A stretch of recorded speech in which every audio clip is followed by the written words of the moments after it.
Welcome to my side of the internet. My name is Mark Anthony, and in today's video, I'm going to be sharing with you my tips on how to maximize your thrifting experience while also simultaneously sharing with you some of the items that I picked up in recent weeks from about 3 different thrift stores. I was able to source some great items that I'm really excited about, some things that I'm adding in circulation to my wardrobe. I don't really have to do a lot of shopping, and it's such a blessing to say that, but I don't really have many gaps in my wardrobe, so I'm really just getting things that I want or want to try out. So let me get into the tips. I think I have about 9. They should be relatively straightforward. Some of them you may be familiar with, some of them not. So without further ado, let's get into it. Tip number 1 is pretty obvious, and that is to have your list and your budget already developed before you head in there. So my list usually consists of blazers, shirts, coats, home decor. I'm pretty much a one-trick pony when it comes to thrifting. Again, I don't have many gaps in my wardrobe, but maybe you do. So if you have gaps in your wardrobe, of course you want to focus on those items, things that you want, things that you want to try, trends that you want to try, and I'm going to get into that a little bit later, which lends itself to the part B of that, which is the budget, right? So my budget was $100. If you're anything like me, you have your main budget and then you have your max budget. So my max budget was $150, just in case I came across something extra special. I give myself a little bit of a leeway. But sticking to that budget is really important with thrifting because you want to ensure that you're not picking up things that you don't need, because stuff is so cheap. It's very easy to just pile it in the cart and leave with things that you really don't need. So make sure you're sticking to your guns, sticking to that list, and making sure that your budget is outlined so you're not going overboard. Now, I have a friend, I'm not gonna mention her name, she watches my videos, hey girl, and we went to a thrift store excursion and she picked out all of this stuff, and I was side-eyeing her cart a little bit, but I didn't really want to hate on what she got. She ended up giving most of it back to the Goodwill. Now, that's great because with thrifting, it's a circular economy, it's sustainable, we love that. But at the same time, I don't want you to have that experience where you pick up things that you don't need. Now, the next tip is to go in there with a theme. So my theme this time around was the color brown. It's a color I normally wouldn't wear, so I wanted to test it out. So I was looking at all things brown. So let me show you what I picked up in the color brown. First was this silk shirt that I picked up in a size medium. It kind of has like a slight oversized effect. I think this is like maybe circa 1980s with the utility pockets. Kind of reminds me of that like New Jack Swing era. It's 100% silk. I think it's interesting with silk how it has different textures. This is more of a suede texture. I have silk that's a grittier textures. I have silk that's soft to the touch, which is what we normally think about with silk, but I love this. I thought it was suede, but it is silk. This was $6.98, so a great way for me to start to play around with the color brown. I also picked up this brown single-breasted blazer. It's Calvin Klein. It's in this like really thin, fine corduroy. This one was $14.99. Super great condition. It looked like it's barely been worn. I made sure that I checked every single area of it to see if anything was ruined. The lining is almost perfect, so another great way to test brown without going outside of a budget. Next up is going to be to only go for high quality fabrics. So you want to go for your wool, your linen, your cotton, your silk, your cashmere, your suede. Don't pick up a lot of man-made fabrics.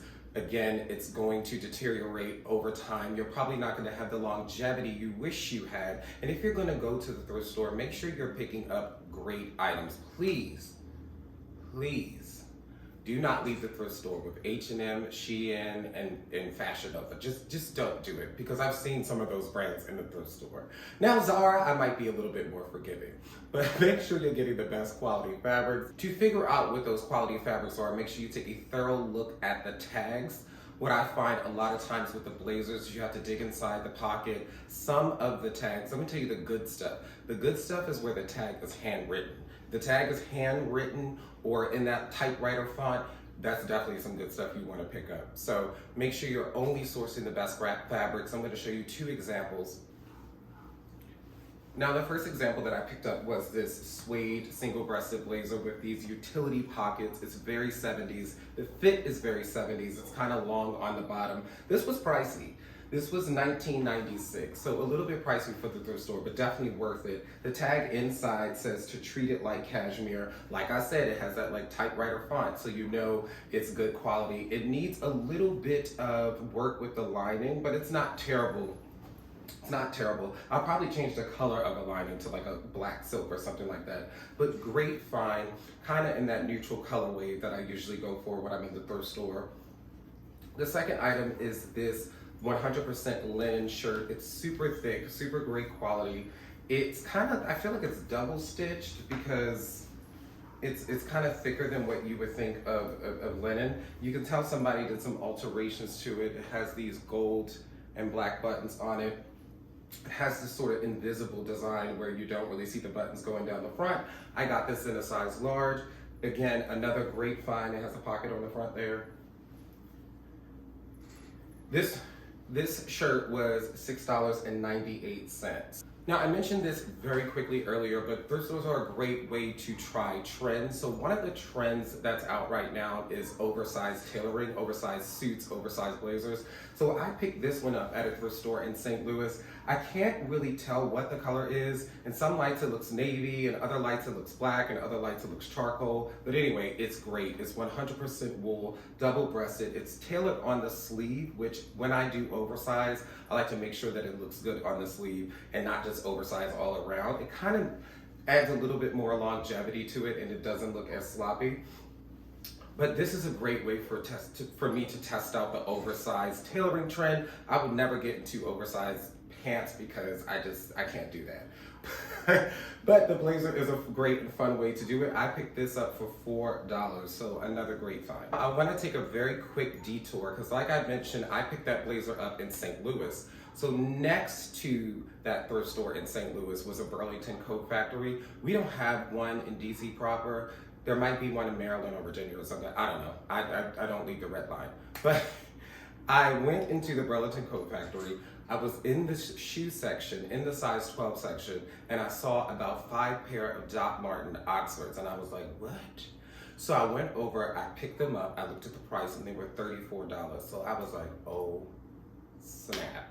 So I ended up going to the size 9 section, which is the size that I wear. I was looking around to see if I could find them. I couldn't find them anywhere. There was this man hovering over this one section of the shoe area. And I was like, what is he looking at? What is he doing? Why is he in the way? So anyway, he eventually moves. And as he moves, he reveals the last and lone pair of these Doc Marten Oxfords. And I was able to pick them up, the last pair, for only $34 at the Burlington Coat Factory. They have a comfortable cushion inside. They have this sort of detail where the laces are, I guess, invisible or whatever. That's the attempt they're supposed to make. Their platform, $34. $34 for these. Such a great find. These are not thrifted, but they were a part of that thrift store experience, so I wanted to throw these in there because I was so happy that day. Between that blazer and I picked up some home decor pieces, and these shoes made my trip in St. Louis. So shout out to St. Louis, which I love, by the way. I would definitely go back. I was there for work, but I would go back to visit. The people were super nice. Now, to make your shopping experience very easy and very quick, make sure you identify colors that you already like or colors that you want to try. That way you can just scan the racks. I pretty much do that with any shopping. So when I went into the thrift store, I'm looking for blacks, grays, neutrals, whites, khaki, army green, colors like that, colors that I'm used to in my wardrobe. Again, if there are colors you want to try, that's another great way to do it. You can just scan the racks and save yourself some time. I have 2 addendums to this tip that I want to make too. And that is wear fitted joggers and a t-shirt. That way you can try things on in the aisle, just in case the thrift store doesn't have a fitting room. 2 of them that I went to recently did not. So making sure that I was dressed for the occasion allowed me to try full suits on in the middle of the aisle. So make sure that you're dressed for it. Now the second addendum that I want to make is make sure you call the thrift store or check out the website because they might have special offer days where you can get discounts on certain color tags, or they might have a Senior Citizens Day if that applies to you. And a lot of them have special offer days, so make sure you figure that out before you head in there. Now, the next tip that I want to share with you is pretty obvious, and that is to really source brands that you're already familiar with and that you already like. So I'm going to give you two options. So I was able to pick up this JOSA Bank shirts. JOSA Bank makes my favorite shirts. This one is large. I wanted to go for an oversized effect with this one. It was $4.98. It looks brand new. A brand that I'm already familiar with, a brand that I already love. Great option. Another brand that I'm familiar with but have never tried is Thai Bar. This one was $4.98. It fits pretty tailored. I was able to try this on in the store and like the quality, much like the JOSA Bank one, it looks barely used. And these normally retail for about $55. So huge saving on that one. Now the next tip is sort of twofold, and that is tailoring and alterations. Now on one end, if something looks like it might be a great investment, but will require just a few tweaks, pick it up. So this blazer is a perfect example. It's a wool silk blend. I was able to switch out the buttons with these silver ones from Amazon. I feel like it really elevated the blazer much more. It's one of my favorite pieces. And on the other side of that coin, if something requires way too much tailoring, you might want to leave it there. So I tried on a Ralph Lauren suit when I was there. The pants were like a size 34. I wear a size 30. It was way too big. It would require way too much extensive tailoring, so I just left it. But I've been trying to source a double-breasted blazer with gold buttons. I saw one on ASOS. It was kind of a viscose blend. I wanted to pick it up. It went out of stock in my size, but I was able to find this one in 100% wool, double-breasted. I'm laughing because my hair just knocked this down. But anyway, double-breasted, 100% wool, great quality, $14.99. And what I'm gonna do is switch out these buttons for gold buttons, much like I did with this one. So another great find at a relatively affordable price and higher quality than what the ASOS one would have been. So it's gonna last much longer. And I also want to say this one looks very lightly used and lightly worn too. It doesn't require any tailoring in the sleeves. I might bring it in on the waist a little bit since I'm still dropping pounds, but again, if it requires just small tweaks, you might want to do a double take on it. The analogy I use on the opposite end of that is something that requires too much extensive tailoring is plastic surgery. You know how when people get plastic surgery, they look crazy after a while?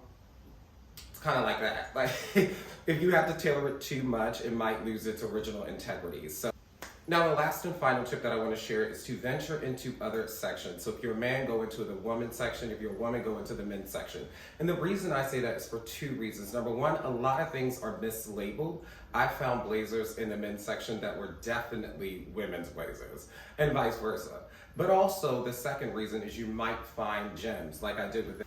So I was able to pick up this double-breasted khaki green, my favorite color, trench coat. It's Town by London Fog. It had an inseam in the inside. That's what the clear buttons are for. This was owned by a woman named Karen. Shout out to you, Karen.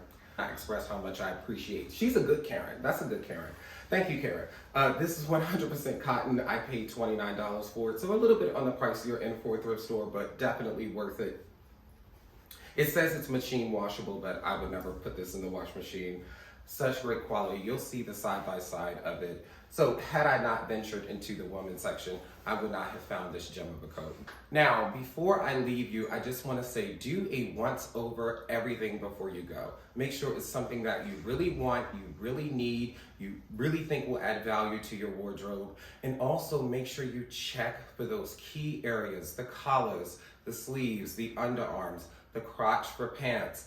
Make sure you look at those things so you're not taking raggedy stuff home, okay? You don't want to take, there's a difference between vintage and just straight up old, okay? I think I saw somewhere that vintage start at 25 years or more. I don't know how I feel about that. I don't know. For me, it has to be like 40 years or something. I don't know. But I'm not the tastemaker in that area, so I'm not going to even start that debate. But anyway, that wraps up my tips. I hope you enjoyed this video. If you did, make sure you give me a thumbs up. Subscribe if you feel inclined, and I will catch you on the next one.